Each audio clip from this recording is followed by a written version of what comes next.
안녕하십니까.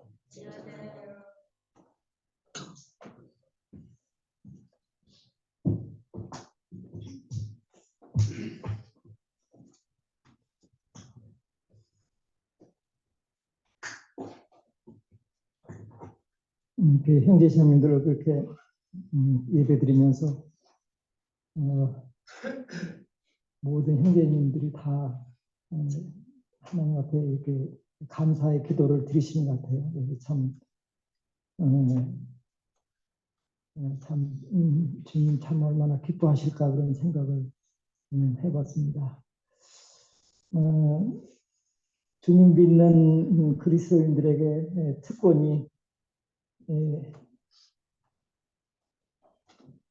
있는데 이 특권이 몇 가지인지 아세요?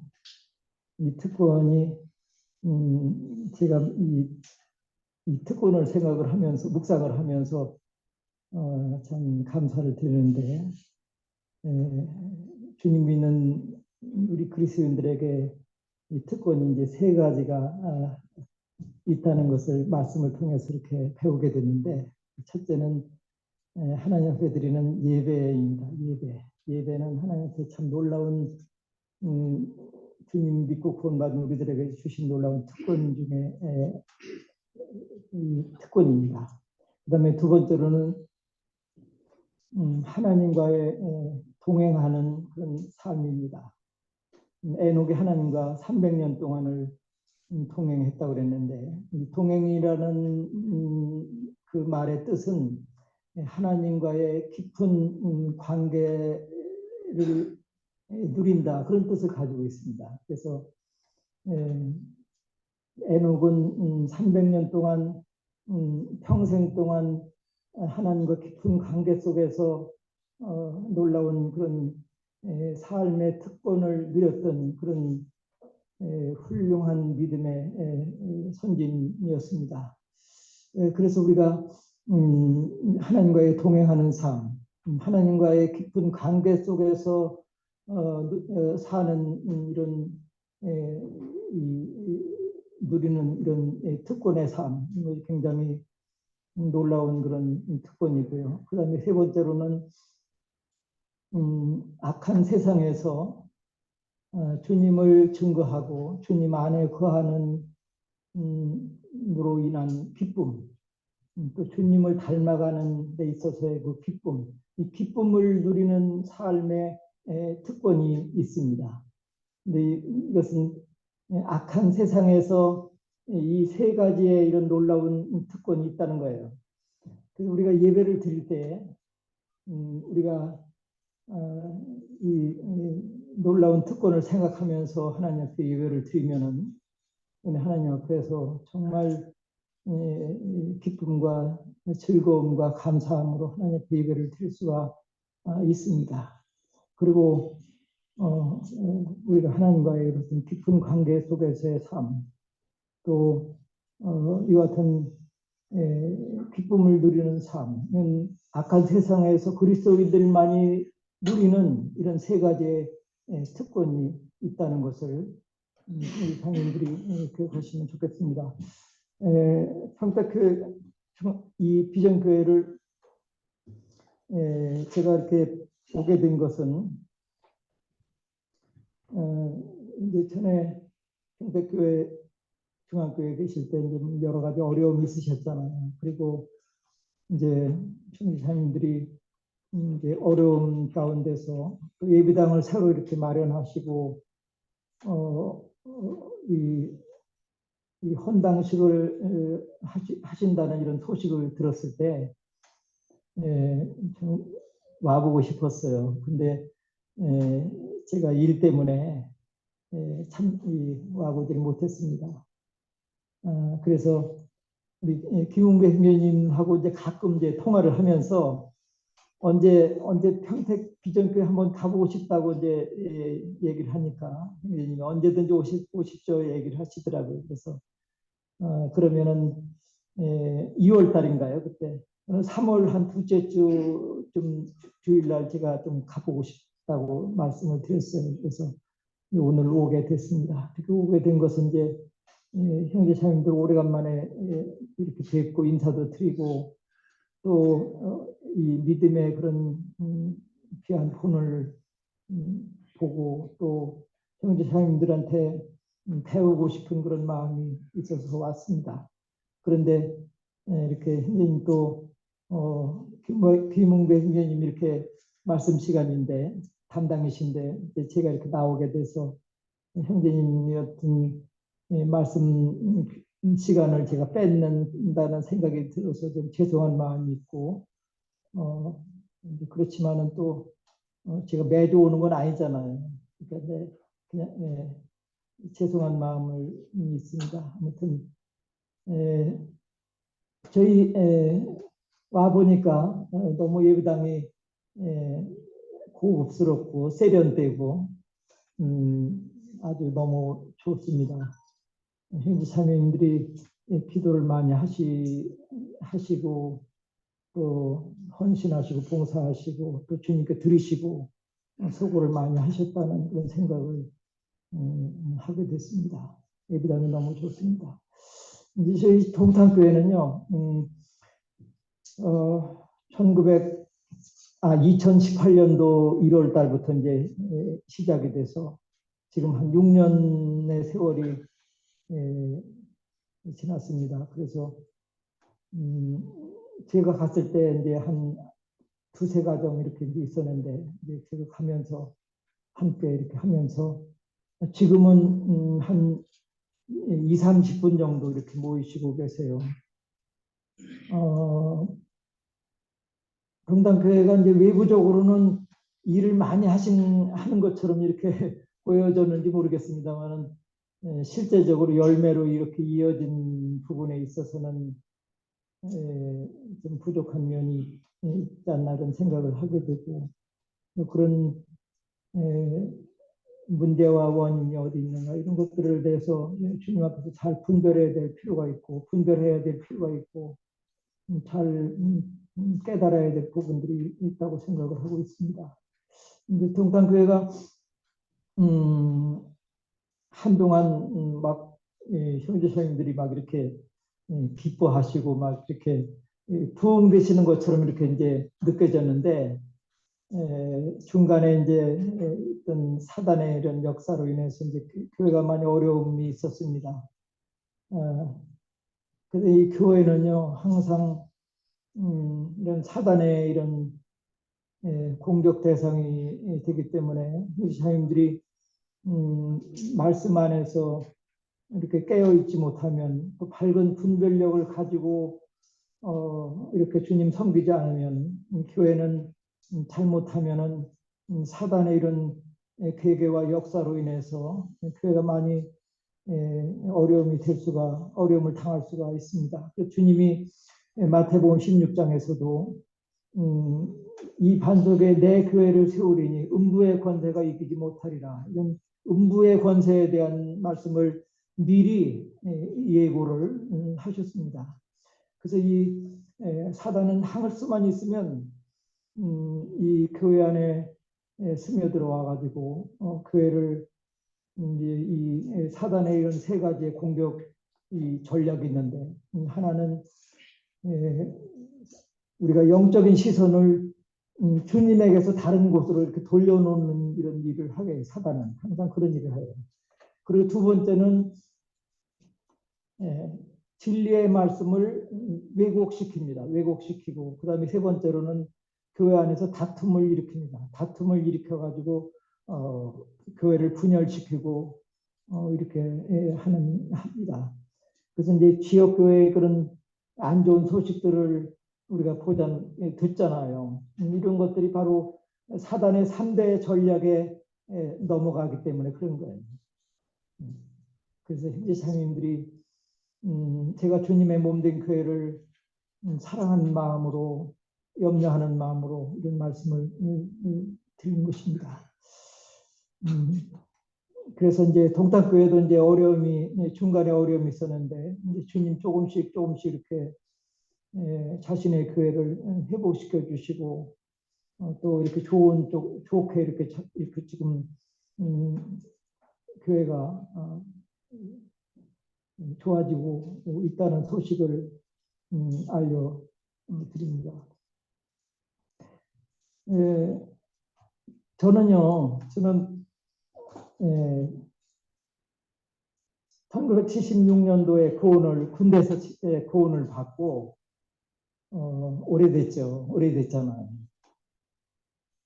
이제 한동안 사역도 조금 했었고, 근데 이제 그동안 주님 앞에서 이제 불순종하고 주님 앞에 잘못을 많이 해서 주님께로부터 무서운 징계를 받고 또 그로 인해서 많은 환난을 저는 겪었습니다. 감당할 수 없는 그런 환난을 겪었습니다. 아마 아시는 성도님들은 아실 거예요. 그래서 이제 그런 말씀들은 다 못 드리고 제가 너무나 감당하기 어려운 그런 환난 속에서 정말 나중에는 그냥 우울증이 와가지고 하루하루를 못 견디겠더라고요. 막, 죽을 것 같더라고요. 그래가지고 너무 두렵고 무섭고 막 그냥 우울증이라는 거예요. 이게 겪어보지 않으신 분들은 몰라요. 우울증 걸린 분들이 이제 막 스스로 목숨을 끊고 그러잖아요. 사랑하는 자식들을 놔두고선 왜 목숨을 끊어요? 이해가 안 되잖아요. 그런데 이 우울증이 오면요, 하루하루를 살 수가 없을 정도로 견디기 어려워요. 그래서 목숨을 끊는 거예요. 두렵고 그렇게 해서 이제 목숨을 끊고 그러는데, 이제 제가 그런 환란을 겪다 보니까 나중에 우울증이 와가지고 이제 그런 경험을 했습니다. 그래서 주님 앞에서 정말 주님 저를 불쌍히 여겨 주십시오. 저를 구원해 주신 주님 저를 살려 주십시오. 저는 이대로 놔두시면 전 죽을 수밖에 없습니다 하고 주님 앞에서 오랫동안 주님 앞에서 저의 모든 그 주님 앞에 불순종한 거, 또 잘못한 거 이런 부분들을 주님 앞에 낱낱이 다 아리고 주님 앞에 정말 통회의 기도를 주님 앞에 드렸습니다. 그래서 눈물을 얼마나 많이 흘렸는지 몰라요. 주님 앞에서 밤낮으로 주님 앞에 이 통회에 제 자복하는 기도를 주님 앞에 드렸습니다. 그리고 그때는 형제 자매들을 너무 부끄러워가지고 피해 다니고 교회 생활도 못하고 이제 그런 많은 어려움을 겪었습니다. 근데 그때 주님이 저를 회복시켜 주시는데요. 저는 근신하면서 주님이 회복시켜 달라고 저는 기다리고 있었습니다. 근데 주님이 어느 날부터는 주님 막 말씀을 주시는 거예요. 말씀 막 주시고 저를 회복시켜 주시는 것을 제가 경험을 했습니다. 그래서 주님 제 자신을 깊이 보게 하시고 또 주님을 교회 생활이 어떤 것이 교회 생활이고 주님을 섬기는 것이 어떤 것인가를 주님이 그때 정말 지금 깨닫게 해주시고 이렇게 주님 완전히 회복시켜 주셔서 교회 생활하게 해주시고 또 주님을 이렇게 섬길 수 있도록 부족하지만 이렇게 섬길 수 있게 해주셨습니다.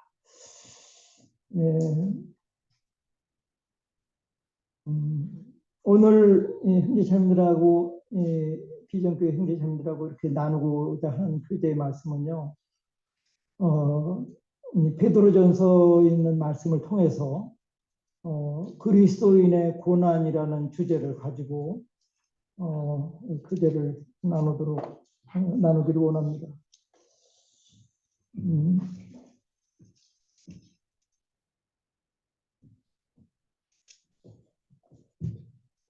우리 베드로전서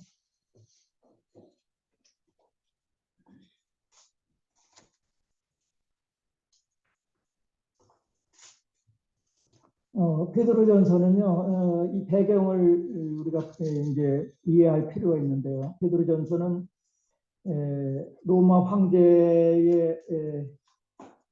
황제의 기독교 박해로 인해 가지고 소아시아 이 북쪽 전 지역으로 성도인들이 흩어져서 고난 가운데 살아가고 있었을 때 주님께서 사도 베드로를 통해서 그 고난 가운데 살아가고 있었던 주님의 성도들을 위해서 위로와 격려의 말씀을 주시기 위해서 이 베드로전서를 사도 베드로가 기록을 한 것을 볼 수가 있습니다.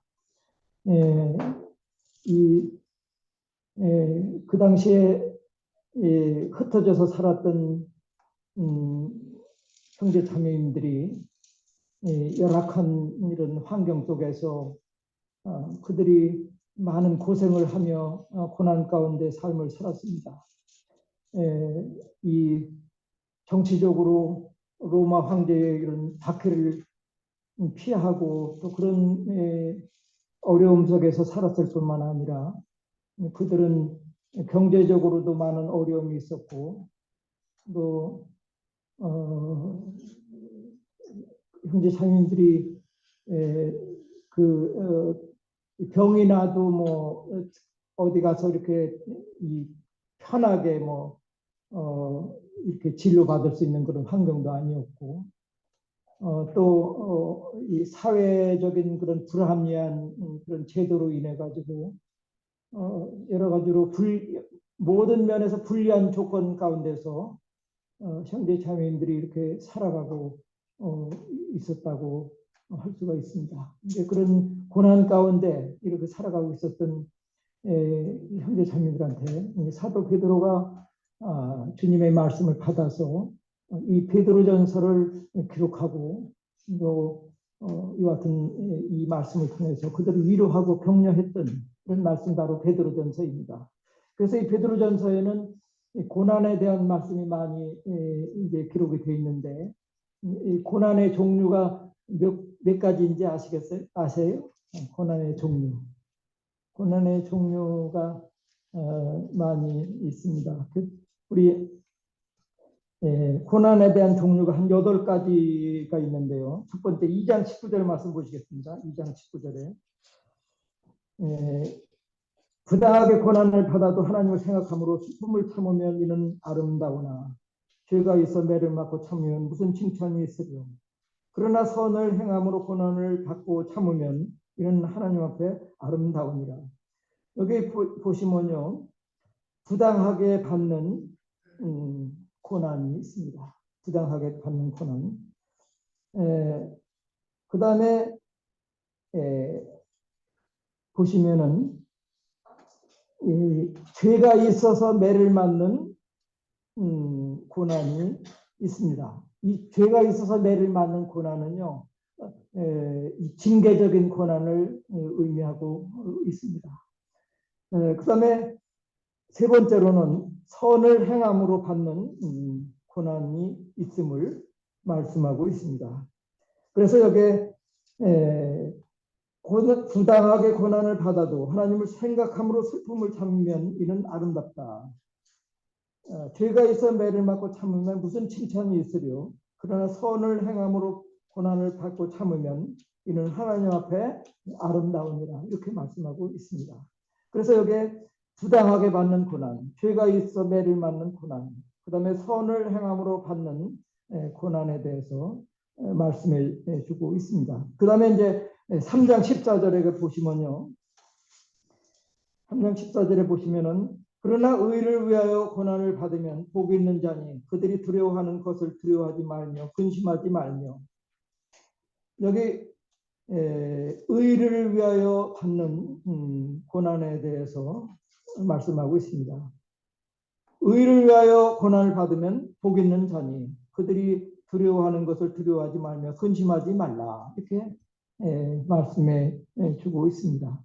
그 다음에 5번째로는 3장 17절 말씀을 보시면요. 선을 행함으로 고난을 받는 것이 하나님의 뜻일진데 악을 행함으로 받는 고난보다 나으니라. 여기 선을 행함으로 받는 고난을 또 말씀하고 있습니다. 선을 행함으로 받는 고난을 받는 것이 하나님의 뜻일진데 악을 행함으로 받는 고난보다 낫다. 이렇게 말씀해 주고 있습니다.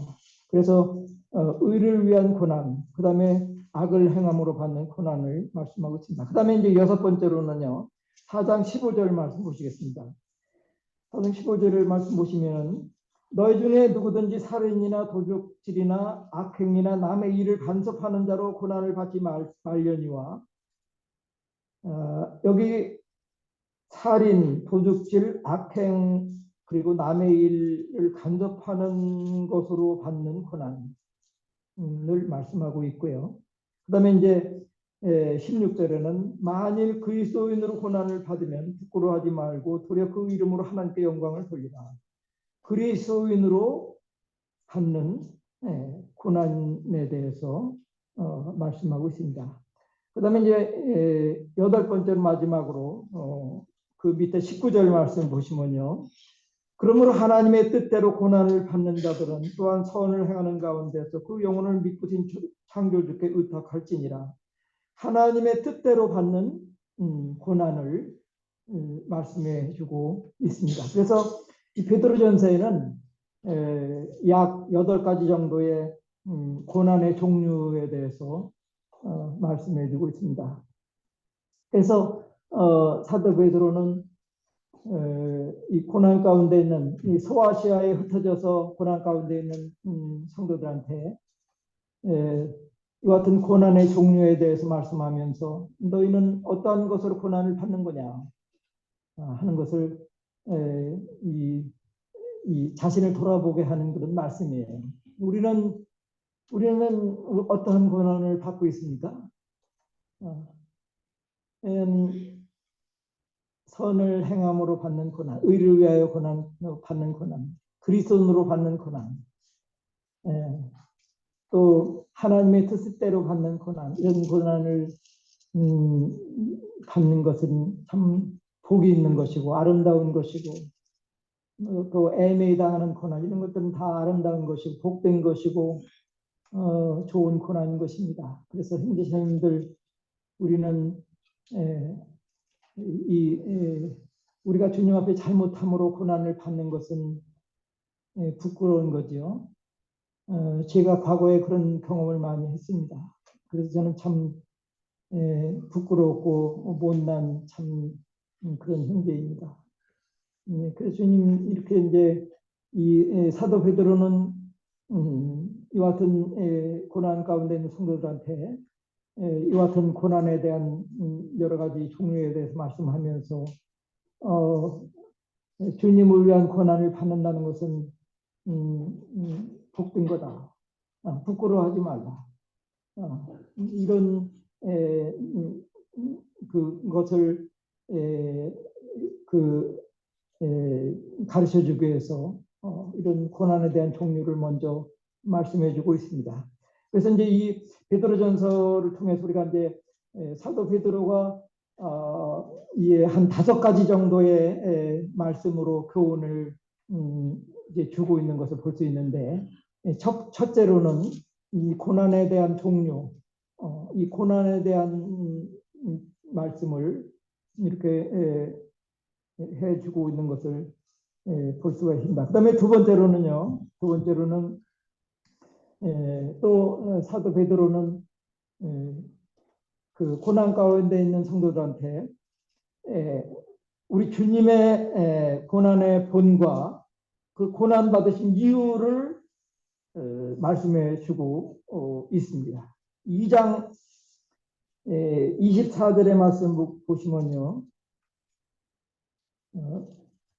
22절의 말씀 보시면요. 2장 22절에 보시면요. 그는 죄를 범치 아니하시고 그 입에 거짓도 없으시며 욕을 당하시되 맞대어 욕하지 아니하시고 고난을 당하시되 위협하지 아니하시고 오직 공의로 심판하시는 이에게 부탁하시며 친히 나무에 달려 그 몸으로 우리 죄를 담당하셨으니 이는 우리로 죄에 대하여 죽고 의에 대하여 살가려 하심이라. 그가 채찍에 맞음으로 너희는 나음을 얻었나니 너희가 전에는 양과 같이 길을 잃었더니 이제는 너희 영혼의 목자와 감독 되신 이에게 돌아왔느니라. 사도 베드로는 고난 가운데 있었던 이 성도들한테 주님의 고난의 본과 고난 받으신 이유를 여기에서 이제 그들에게 말씀해 주고 있는데요. 21절에 보시면은 이를 위하여 너가 부르심을 받았으니 그리스도 너희를 위하여 고난을 받으사 너에게 본을 끼쳐 그 자취를 따라오게 하려 하셨느니라. 주님께서 먼저 고난의 이와 같은 본을 보이셨다는 거예요. 그리고 이와 같은 고난에 받으신 이유는 죄에 대하여 죽고 의에 대하여 살게 하기 위해서 주님이 이와 같은 고난을 받으셨다는 것을 말씀을 주고 있습니다. 주님이 십자가에서 고난 받으신 그 고난의 사역은요, 놀라운 세 가지의 삼중적인 사역의 의미를 가지고 있습니다. 첫 번째로는요, 주님 십자가에서 삼중적인 고난의 사역을 통해서 첫 번째는 교회를 자신의 신부로 삼으시기 위한 그 사랑을 교회에 나타내 주시기 위해서 주님이 십자가에서 같은 고난을 받으셨습니다. 주님이 이와 같은 이 희생의 고난의 사역을 행하시지 아니하셨으면 이제 교회가 그 그리스도의 신부가 될 수가 없죠. 그래서 주님이 여기에 이 고난 받으신 이 같은 이 희생의 사역에 이 세 가지의 의미가 있는데, 첫 번째는 교회를 자신의 신부로 삼으시기 위한 사랑의 증표로 이 같은 고난의 사역을 하셨다는 것을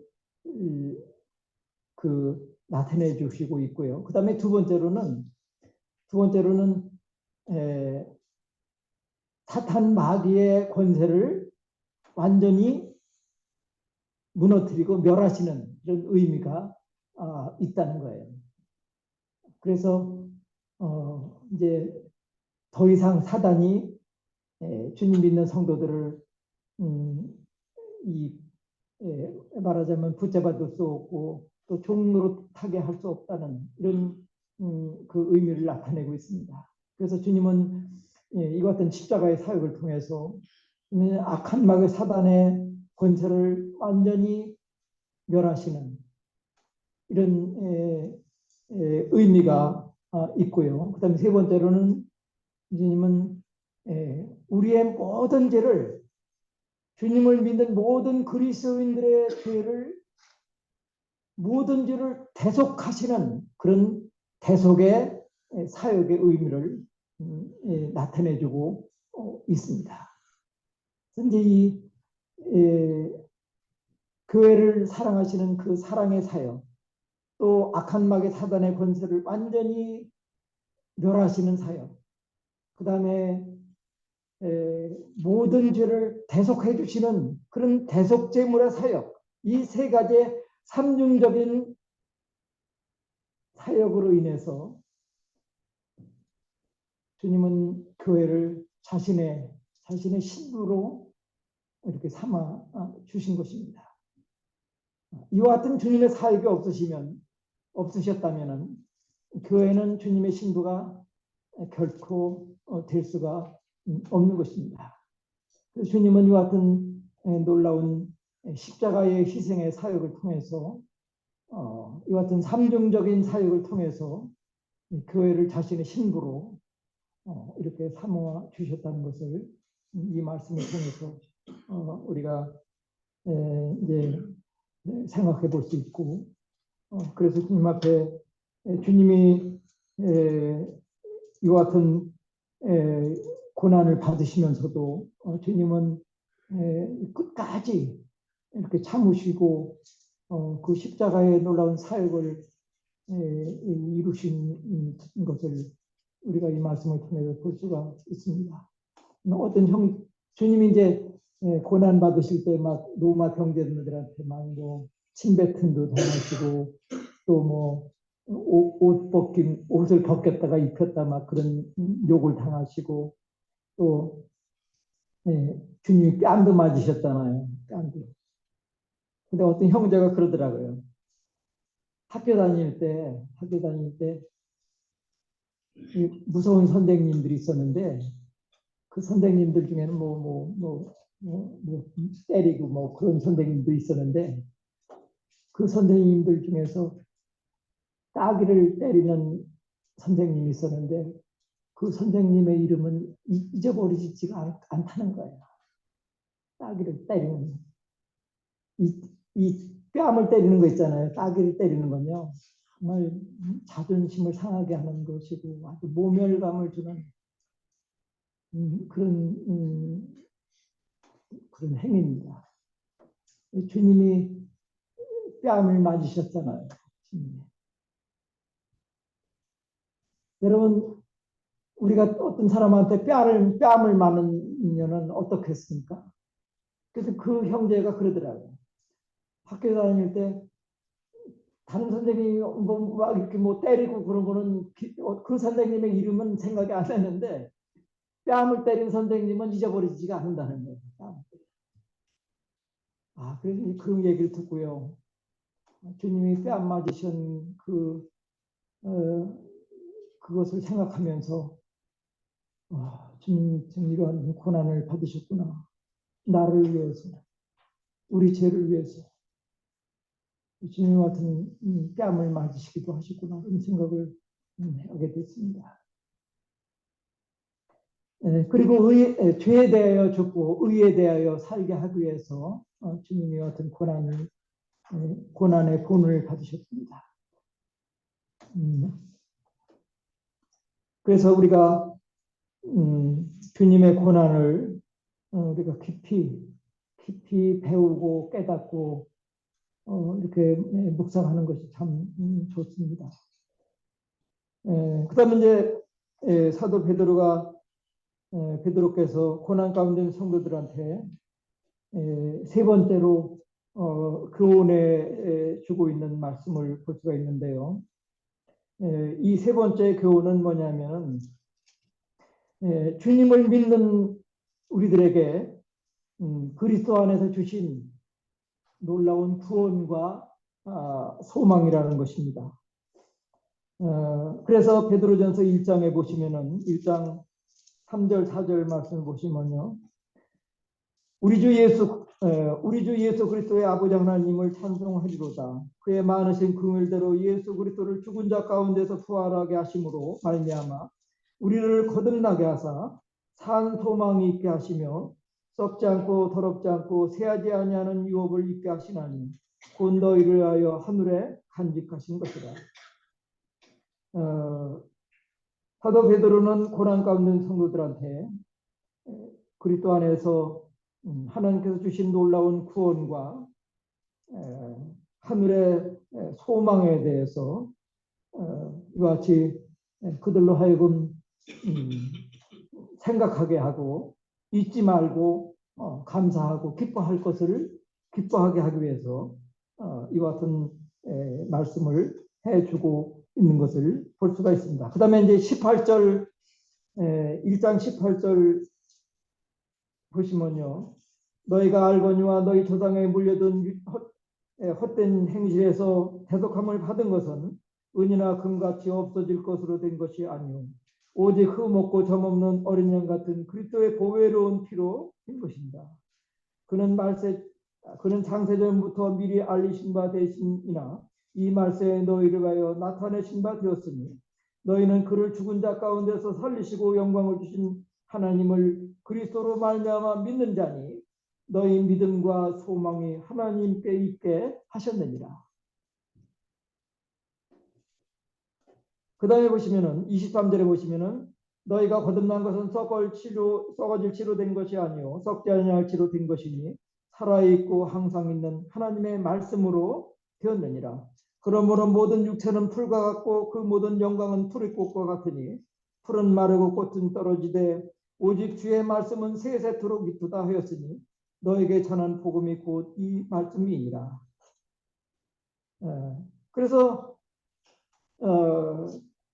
고난 가운데 비록 있지만은 그리스도 안에서 하나님이 주신 이 놀라운 구원과 소망을 말씀하면서 그들이 이제 주님 앞에 이 같은 말씀을 통해서 위로받고 격려받고 그들이 이제 참 힘내기를 바라서 이 같은 말씀을 해주고 있는 것을 볼 수가 있습니다. 그리고 이 베드로전서 말씀을 보면은요, 주님 나타내심에 대한 말씀을 이렇게 이제 또 해주고 있는데, 주님 다시 오심에 대한 말씀을 또 사도 베드로가 이와 같은 주님 오심에 대한 말씀을 하고 있습니다. 1장 5절부터요.